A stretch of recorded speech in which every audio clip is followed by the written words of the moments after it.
नमस्कार, मैं हूं माधवी और आप देख रहे हैं सीजी भास्कर। छत्तीसगढ़ की राजधानी नवा रायपुर को जल्द ही बड़ी रेलवे सौगात मिलने जा रही है। नवा रायपुर के लिए नई रेलवे लाइन बिछाने की प्रक्रिया तेज हो गई है। इस परियोजना के लिए जमीन अधिग्रहण की कार्यवाही शुरू कर दी गई है और प्रभावित लोगों से दावा आपत्ति मांगी गई है। इसके लिए प्रशासन ने उन्हें 30 दिनों का समय भी दिया है। बताया जा रहा है कि इस नई रेलवे लाइन से रायगढ़ से लेकर राजनांदगांव तक रेल कनेक्टिविटी और मजबूत होगी। इससे न सिर्फ नवा रायपुर का सीधा जुड़ाव बेहतर होगा, बल्कि यात्रियों और व्यापारिक गतिविधियों को भी बड़ा फायदा मिलने की उम्मीद है।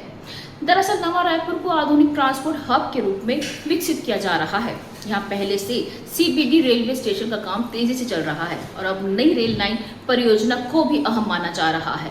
प्रशासन की ओर से जारी सूचना के मुताबिक जिन लोगों की जमीन इस परियोजना में प्रभावित होगी, वे निर्धारित समय सीमा के भीतर अपनी दावा आपत्ति दर्ज करा सकते हैं। इसके बाद ही आगे की अधिग्रहण प्रक्रिया पूरी की जाएगी।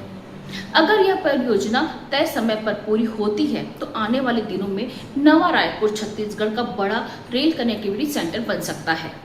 फिलहाल इस खबर में इतना ही। आगे ऐसी ही खबरों के अपडेट्स के लिए आप बने रहिए सीजी भास्कर के साथ। धन्यवाद।